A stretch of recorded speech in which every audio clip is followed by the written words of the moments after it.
Hi, everyone. This is Ray Luskin, the creative activist turning pain to purpose. And as always, I'm going to start with a little poem today. We carry stories in our bones, etched by silence, marked by scars.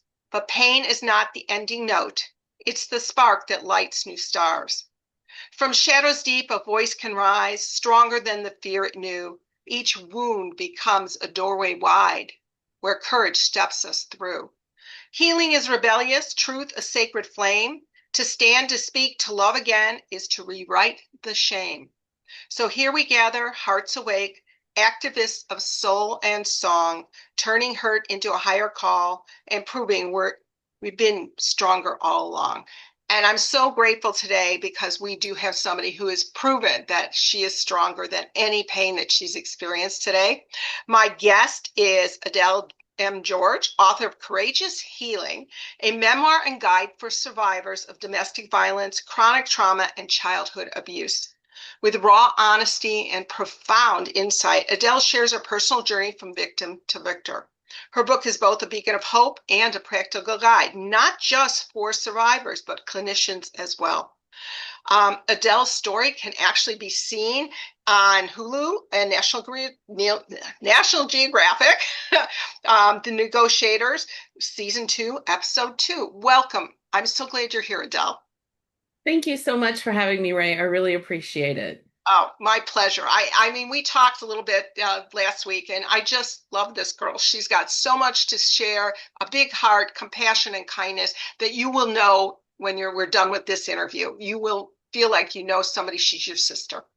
So let's talk a little bit about how did surviving trauma shape your life's mission? And you can give a little backstory about the trauma that you experienced. Well, the short story is I'm a domestic violence survivor, and this happened to me, and the marriage came to an end in 1996. So I've had a long journey of healing and a long journey of living. So it's just what's brought me to this point today, and I felt like it was important for me to tell my story. I love it. Yeah, because that was like, okay, if it happened in 96 and now you wrote your story, I love that. And now you're sharing it in more than one form, which is brave, courageous, and I love that. So that's a creative activist. That's what we do. So thank you for that. Now, let's talk about the role of faith and spirituality in your healing. So for me, faith and spirituality is obviously centered around human potential. And it's really focused on understanding that when things happen to you and you heal from them, it exposes you to greater things in life.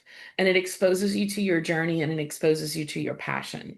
So for me, my spirituality really ran deep when I realized that I was becoming very outspoken and to my own surprise.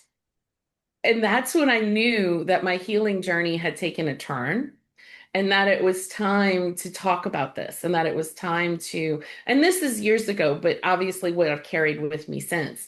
And I just am so full of gratitude and so thankful for this journey and because it's made me the woman that I am today.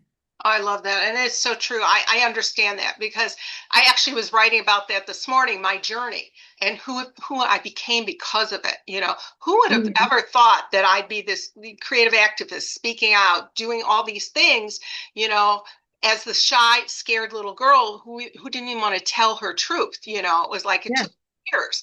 So I truly applaud that and appreciate that. And it is a journey. So why don't you tell us a little bit about your healing journey? Some of the tools, the rituals, things that you did.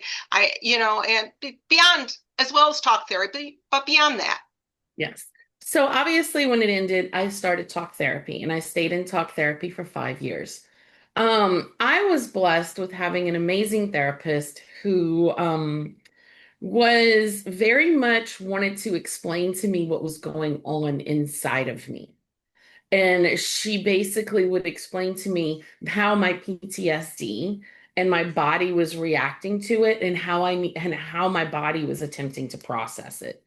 She was extremely supportive in that, and she actually encouraged me in an interesting way to have panic attacks, That is where most unusual. Yes.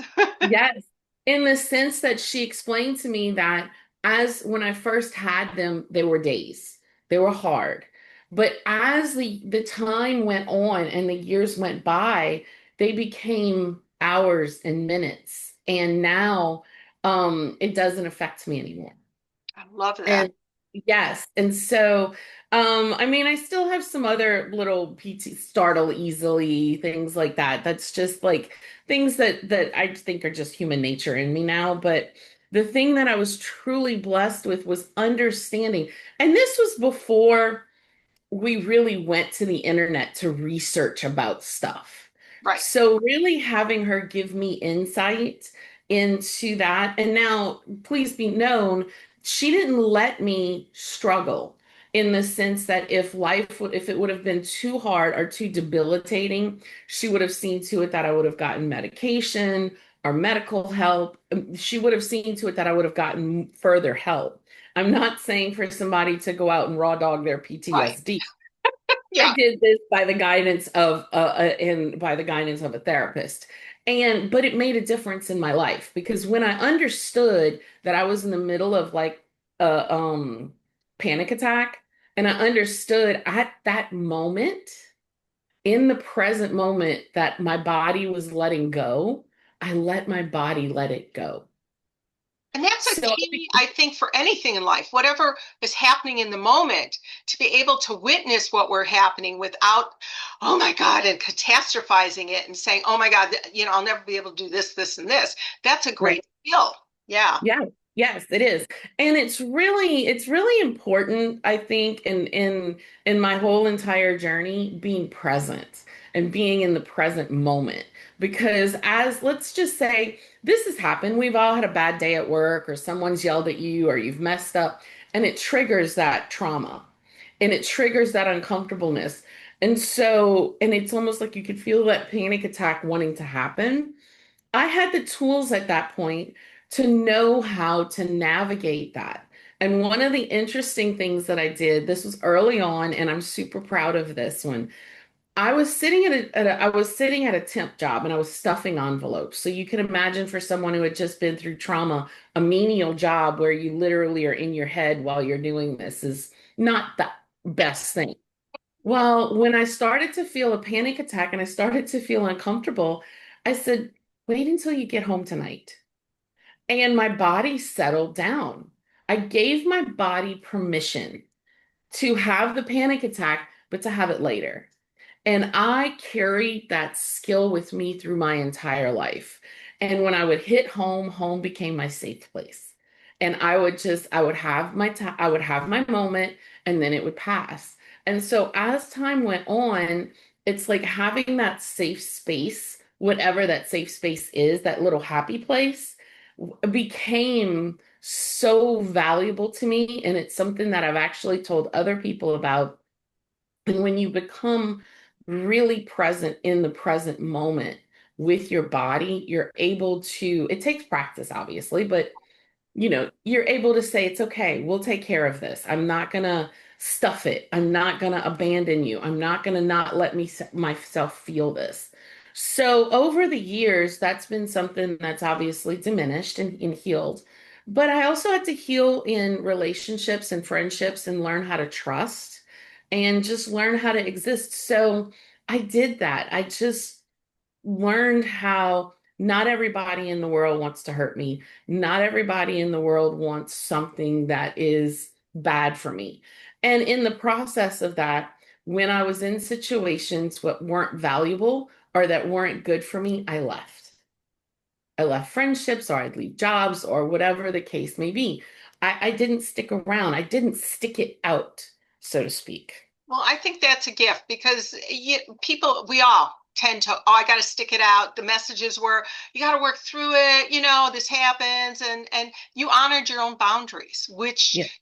as a survivor, that is challenging at times. To Mhm. believe that this is okay. So I get that. I love that. It's Yeah. really an important message that people need to hear. If you're, yes, especially with relationships, how often are you going to stay with someone or how long, whether it's just a girlfriend or a partner or whatever, if they're not honoring your boundaries. 100%. And the thing is as I healed, my confidence and clarity became, and my boundaries exposed themselves. Mm, So it was something that I feel like making the steps and taking the steps in order to go through my journey of beyond, like you said, beyond talk therapy, and really choose to enrich my life in certain ways and friendships and move and develop and do the things that I did throughout my life and my career. Those are the things that I realized as I was healing, I had more confidence and I had a voice and I would speak up, if someone, and the other thing is when I would be in situations that were volatile perhaps or uncomfortable, I wouldn't argue back. And that's an unusual thing. But for me, or if I had a ground, if I needed to, I would argue. But I would just be like, okay, peace out, see you later. If you're gonna treat me this way, then I don't want to be around it. I love And that. I would plan my leave. So I don't tolerate or allow people to treat me in a way which we know that people who are abused tend to repeat these patterns. Right. I know for myself, having to leave some long-term friends because as I healed, I knew they weren't good for me, if you want to say it that way. They Mhm. didn't support me in the way I needed to be supported. And that was a big aha moment, having to let go of long-term friendships because this isn't right anymore, Yeah. and seeking out the right people, what I call my soul sisters, those people who feed my soul, when we have a deep conversation, Yeah. honoring the fact I'm not really good at small talk. Going on, yes, I love to talk to everybody but I always ask, it's more about their story. It's Mhm. not about, oh, hi, how's the weather today? Kind Right. of thing. It's Right. yeah, Right. I think that's a gift of this that has happened because I kept my story secret for so long Mhm. that I try and make a place for people to feel that they're comfortable and that they can share their stories and be witnessed as well as I need to be witnessed, and I think that is a big piece too of the healing to know that. What it could I call them sort of like God stories, that Mhm. people have, and if we're willing to hear them and see them and really take that moment, that we are much stronger together in that sense when we share that energy and that compassion and kindness. Yes, and that's one of the things that's happened to me since the book came out. A lot of people have said, I've never told my story to anybody before, but this has happened to me, and I'm like, I'm your voice. I can be your voice in this. You don't have to do anything you don't want to do, but I can be your voice, and that's what you're doing as well. Is we and they have a lot of comfort in that. Right, right. It's really important because, you're talking 1 out of 4 women have been experienced some form of abuse or violence. Yeah. That's a huge population. Whenever I go to a restaurant, sometimes I'll sit down and notice, oh, 1 out of 4, these people or that somebody's got their story and they've never told a single soul, Yes. and stuff. So yeah, and I think that when we don't tell our story, we can't live our fullest life, Agreed. and we're for ourselves, for our family, for our friends. I spent so many years hiding who I was and the pain I was in, and I know I didn't grow until I actually started telling my story. 100%. And that's one of the things that I think is so important when you've asked me about my spiritual and healing journey. That is spiritual. That is that in order for you to move to the next level of your life, and in order for you to move and progress, you have to leave the past in the past. Right. And in order to do that, you have to say it. You have to acknowledge it and you have to recognize that this has affected you in a certain way. You don't have to hold on to it like a hot piece of coal. You don't have to carry this thing as some lifelong burden. You Right. just have to acknowledge that this happened to you. You don't even really have to tell anybody, but you have to make peace with it. But you have to know that the body doesn't know the difference right, So it thinks that you're probably in continuous fight or flight mode if you haven't let the past be in the past. right. And that's why I believe that everybody should, even if you don't, I believe it helps to have one witness to tell a story at least once. You don't have to Mhm. tell it again. Write it out, start somewhere, because it is challenging. There is no doubt, and it's like, because then you're afraid, I'm going to relive the pain and this and that. But as you move forward, you don't experience that kind of pain anymore when you tell the story. And you're sort of one step removed. Not that you don't, know it, but you're not experiencing it in your body the same way. Exactly. And I'm not sugarcoating that this stuff isn't easy. I mean, we know it's not easy. I'm definitely not sugarcoating it. And I definitely want to make that clear to your listeners. However, the work is worth it. Right. Is The there, work is worth it. I know some of you, how was it to have it streamed live? I mean, having your story told on a streaming app. What was that like for you? At first it was a little bit out of body when I watched it. I was like, "Oh my God, that's me." I did this. I sat there and I did this. But I'll say this, I've been offered a couple times to do it and I turned it down because the programming that the I was sent samples of the programs and they were very distasteful to my in my opinion, and it was more of a glamorizing sort of thing. When I did this one in particular, they sent me some other episodes, and I loved how they paid respects to everybody and they told the story in a very genuine fashion, which was why I chose to do this.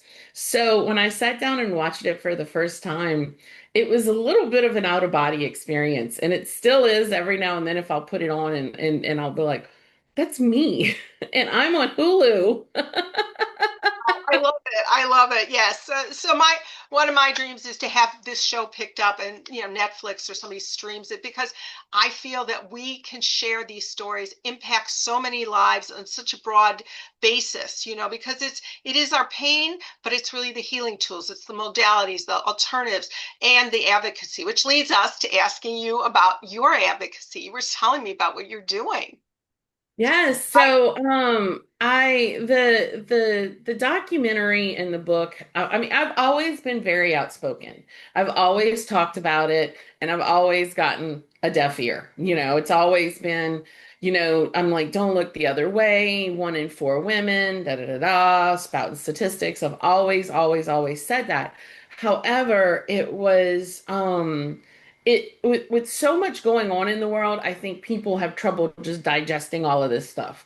So it just lit a fuel in my fire.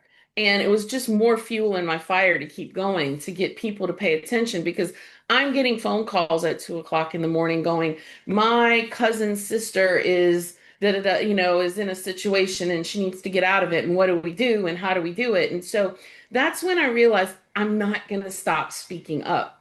But when I did the show, I want people to know that I'm okay. I said, can we make sure of that? And she says, yeah. Well, I need people to understand that 29, 30 years later, I'm okay. This is not, I'm good. So, Your when I past went and really doesn't define your future. And that is really what we have to give. I think that's a really strong message. So, yes. yeah, fabulous. And so I was invited to speak to a group of offenders. These are people that were accused of, and a judge sent them to take a course. And so I spoke to them, and when I spoke to them, my whole world changed. And their world changed too, because I told them my ex-husband's story. I told them my story, and I answered their questions.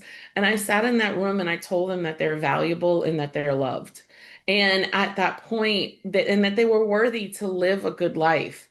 And when I left, I called Victor, who's my co-author in my book, and I said, it's time. It's time to write the book. And we sat down and we talked about it, and we really talked about what is it the part of the story that I want to tell.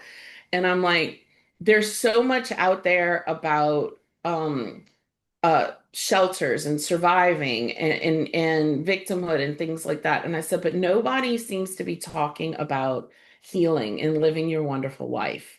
So that's kind of how we came into this whole advocacy of I'm going to be outspoken about domestic violence and I'm going to continue to be outspoken about it. However, I want to speak to survivors also, and I want to let them know that if they put in the effort, they can heal. Oh, that's beautiful. I love that. So now, what are your plans going forward for some of the advocacy as far as speaking to survivors? How are you doing that, and where are you doing that? So, this past week, I went to a gala for the Louisiana Coalition for Domestic Violence. And the beautiful thing was I was able to meet some of the directors of some of the shelters. So I am going to be meeting with them to see what I can do to support them and how I can come in and help them, if it's to come and talk to survivors, if it's to be part of a support group. I am basically opening myself up for advocacy in whatever places that they need me to do. I am going to be reaching out locally, trying to get some publicity and some press for my book so that I can talk about it as well. But really, I'm hoping to start speaking about it more and to start being in spaces more where people need this help. I'm also kind of working on a little workshop, but I don't have all the details yet. I'm thinking that I want to launch that maybe like in 2026 when when everybody's talking about New Year, New Me. Yep. Um, but I really, my advocacy work is really going to be stemmed on where this area needs me the Okay. most. And I'm really honored to be able to step into that in whatever way that they need me, as far as working with shelters and working in that space. As far as working outside of that space, I'm looking forward to just being able to be out in public and speak to people and talk to them about my healing journey and inspire them, whether they've been in domestic violence, sexually abused, or whatever their journey is, to inspire them to heal. I love that. I love that. That's my mission here. So you are ideal here. You are the creative activist turning pain to purpose. Yes. And so, how can people get a hold of you? So, we are on social media. We're on Facebook and Instagram and TikTok. Well, actually, it's my personal page on TikTok, but we're on Facebook. But you can also reach me at courageoushealing2024@gmail.com. Okay, so one last question. So, if Yeah, someone's listening and still in the midst of some pain, what would you tell them today at a first step toward healing? don't give up. Don't give up. Just, it doesn't, and Ray, you and I know this. You know that with talk therapy, there's multiple therapists. Keep trying a different therapist until you find one that works. Keep trying modalities until you find something that works. Don't give up. You have to just keep trying and trust that you're going to find the right thing. That somebody's like, if you're, because a good therapist, if you're like, look, you're not, I don't feel like you're ideal for me, that therapist is going to say, you know what? I know somebody that is, and Right. they're You going to have to be refer willing you. to ask for help.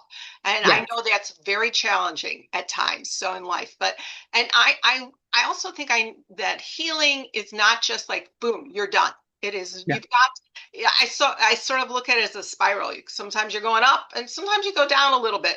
Something will trigger you and then you go to the next level. And yes, therapy is not just, you went 5 years. I went on and off for 12 years, and that still didn't get me where I wanted to be. And that was the big aha. It's like, oh, there's other things that I could try. And I was willing to try anything, yeah, till I found the right fit for myself. yeah. So I applaud you in sharing all this. So thank you so much. You're welcome. I'm going to just give a little outro here. Um, so Adele's story is so important because she reminds us that even in the darkest moments, healing and transformation are possible. She's shaking her head, yes. Thank you so much for being here, Adele, and sharing your courage, You're your welcome. wisdom. And to our listeners, I encourage you to read Courageous Healing and to share it with those who may need the message. Remember, healing is not only possible, it is your birthright.